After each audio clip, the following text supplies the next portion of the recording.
Novamente, o mundo se vê cara a cara com uma crise e com uma grande recessão. Desde a semana passada, bolsas pelo mundo todo derretem por causa dos problemas nos bancos dos Estados Unidos e também na Suíça. E é possível que nós vejamos uma quebradeira ainda maior. Mas no meio disso, podemos ter também boas oportunidades. Nesse vídeo eu vou falar um pouquinho sobre o cenário em que nós estamos, tanto no contexto global quanto no contexto do Brasil, os riscos e oportunidades que nós podemos enfrentar e o que podemos esperar daqui para frente. Então, já deixa o teu like, se inscreve no canal e vamos pro vídeo. No dia 10 de março, o Silicon Valley Bank, o 16º maior banco dos Estados Unidos, quebrou, não podendo honrar os saques dos seus clientes devido a erros gravíssimos na sua gestão. Seu erro de gestão ficou principalmente atrelado à compra de títulos do governo de longo prazo com baixas taxas de retorno.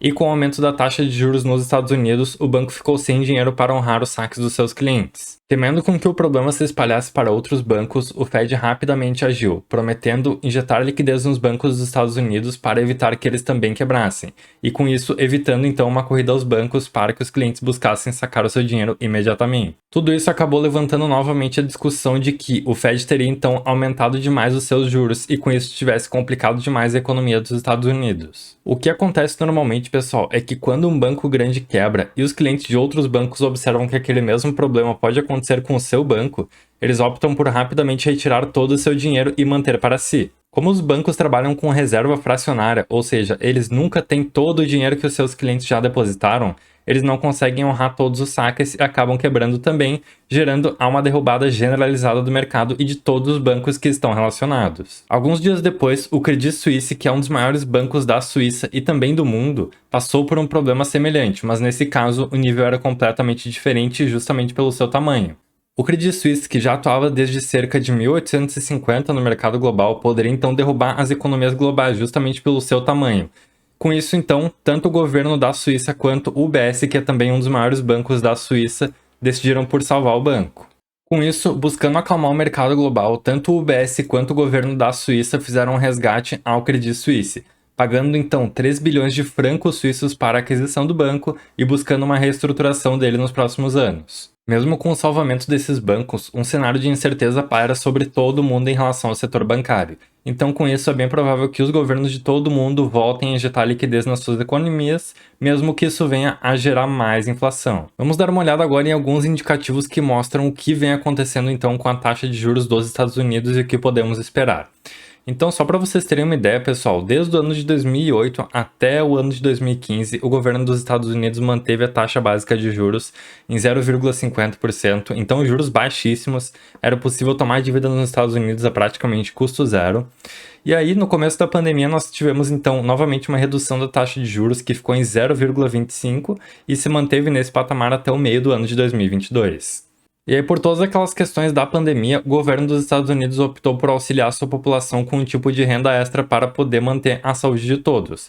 O problema é que, juntamente com isso, vieram diversos pacotes econômicos do governo para a questão de financiamento de obras e de outros setores também, o que acabou por gerar muitos problemas na economia e gerar também toda essa inflação que veio após isso. No fim das contas, com a explosão da inflação nos Estados Unidos, o governo teve que rapidamente então subir a sua taxa de juros, que passou de 0,25 do final do ano de 2021 até uma taxa de quase 5% lá nos Estados Unidos agora no começo de 2023. Tudo isso enquanto a inflação nos Estados Unidos também batia valores recordes, chegando aqui no ano de 2022 a quase 9%, valores esses que não eram vistos lá desde o ano de 1980. Bem, é óbvio que o problema não para só nos Estados Unidos. Sendo então uma das maiores economias do mundo, acabou afetando também a China, que perdeu quase 500 bilhões no seu mercado de ações. Isso certamente também vai ter impacto no preço das commodities e dos produtos, justamente porque a China já vem buscando controlar a sua produção para poder se resguardar da crise que vem por aí. E detalhe aqui para vocês, pessoal, o índice S&P 500, que reúne as 500 maiores empresas dos Estados Unidos, vinha numa subida meteórica desde lá do ano de 2008, após a crise do subprime. Então o que aconteceu é que teve sim uma bela de uma queda no começo da pandemia, mas depois veio ainda mais forte, saindo então lá do ano de 2010, do valor de 1.000 até o valor aqui de quase 5.000 no seu pico histórico. E, após o começo do aumento da taxa de juros nos Estados Unidos, também as empresas dos Estados Unidos vêm sofrendo bastante, assim como a sua bolsa. Um cenário parecido de juros aconteceu no Brasil, mas por motivos um pouco diferentes. Então, o que aconteceu aqui é que, com a escalada da pandemia, aquelas questões de fecharem os comércios, fecharem as empresas e todas essas medidas de segurança, e também toda a impressão de dinheiro que o governo teve que fazer para segurar as pontas, acabou afetando bastante a economia brasileira. E com isso, nós vimos uma subida dos juros no mercado brasileiro. O que acontece é que o governo brasileiro demorou demais para subir a sua taxa Selic, ou seja, a sua taxa de juros, para buscar conter tanto a inflação quanto a desvalorização do real. E por isso teve que vir com uma subida muito forte para compensar o atraso, ficando então com uma taxa Selic de 13,75, quando anteriormente era de 2 da sua mínima. Claro que toda essa subida da taxa de juros no Brasil, pessoal, também se justifica pelo contexto global, ou seja, a partir do momento em que os Estados Unidos elevam a sua taxa de juros, o Brasil precisa fazer o mesmo para poder conter a subida do dólar no país. E isso acontece pelo seguinte motivo, pessoal. A partir do momento em que os Estados Unidos aumentam a sua taxa de juros, todo o mercado global corre para o país para comprar os seus títulos, considerando que os Estados Unidos é a economia mais segura do mundo hoje. E por isso, o Brasil também tem que aumentar a sua taxa de juros muito acima para fazer com que os investidores olhem para o país. Mesmo que ele tenha um risco alto, essa taxa de juros tem que então compensar o risco, fazendo com que os investidores internacionais venham para o Brasil e mantenham seus dólares aqui. Como se não bastasse todo o contexto global e do Brasil que vem pressionando a taxa de juros para cima, o novo governo brasileiro também vem errando bastante, buscando então ser mais gastador, buscando uma atuação que no fim das contas vai simplesmente aumentar o gasto do governo e com isso ele vai ter que também aumentar a sua taxação na população e nas empresas, fazendo com que toda a população seja ainda mais pressionada para pagar mais impostos, ainda mais altos do que o Brasil já cobra de todo mundo. Diante desse cenário, várias casas de análise já vêm buscando uma projeção de baixa da taxa Selic para o fim de 2023, e ainda mais, caso o Fed busque baixar a taxa de juros nos próximos tempos, pode ser que a taxa de juros do Brasil possa reduzir ainda mais cedo. No fim das contas, a redução da taxa de juros acaba sendo benéfica para todas as economias, mas ela tem que ser feita da forma correta, porque simplesmente baixar a taxa de juros na canetada vai fazer com que a inflação se mantenha alta e que a população sofra bastante, tanto no Brasil quanto nos Estados Unidos.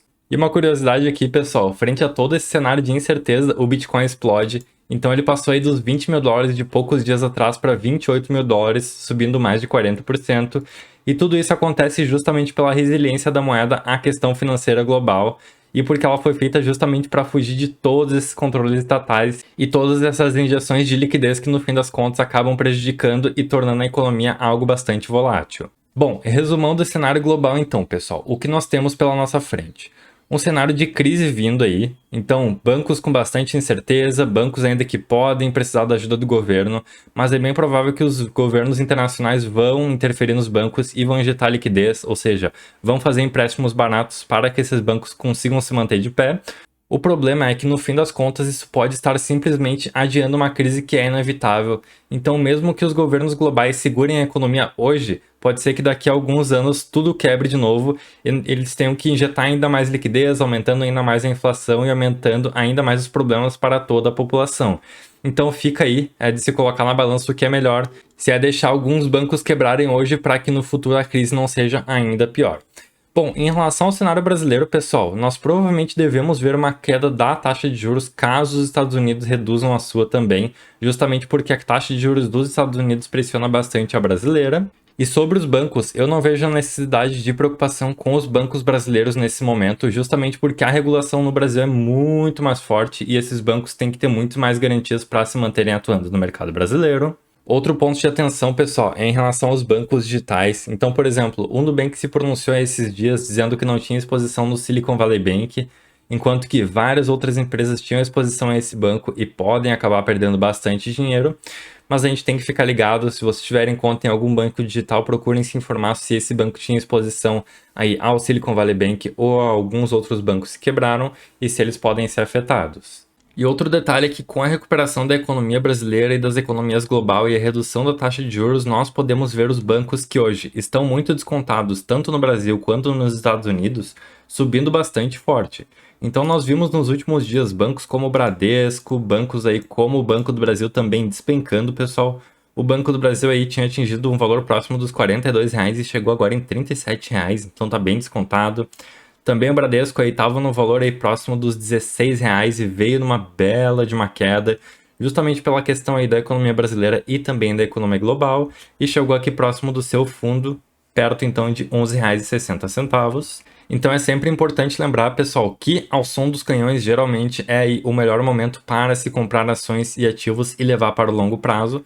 Caso você consiga acertar a mosquinha, você pode ter grande lucratividade. É óbvio, vem junto com um grande risco, mas aí vai de cada investidor balancear isso. E é muito importante que o investidor entenda também o pior cenário e se proteja dele, pessoal. Então, lembrem-se, nada nesse vídeo é uma recomendação de investimento, mas busquem proteger o seu capital, busquem entender aonde vocês podem estar alocando ele, se é numa renda fixa, se é em ações, porque justamente o cenário que nós estamos hoje é extremamente complicado. E é possível que com a grande elevação da taxa de juros, caso nós estejamos aí no pior cenário de crise, a renda fixa seja aí o ponto de salvação para muitas pessoas, pessoal. Então, o que eu tinha para esse vídeo era isso. Esses são aí alguns dos cenários que eu enxergo, essas são algumas das informações do mercado global que nós tivemos nos últimos dias. Então deixem aí nos comentários, pessoal, o que vocês estão achando de todas essas informações, dessa crise que vem se avizinhando aí? Vocês acham que ela vai acabar rápido ou vocês acham que ela ainda vai se estender por mais tempo? Então, peço para vocês aí que também deixem um like e se inscrevam no canal. E é isso, pessoal. Muito obrigado por acompanharem.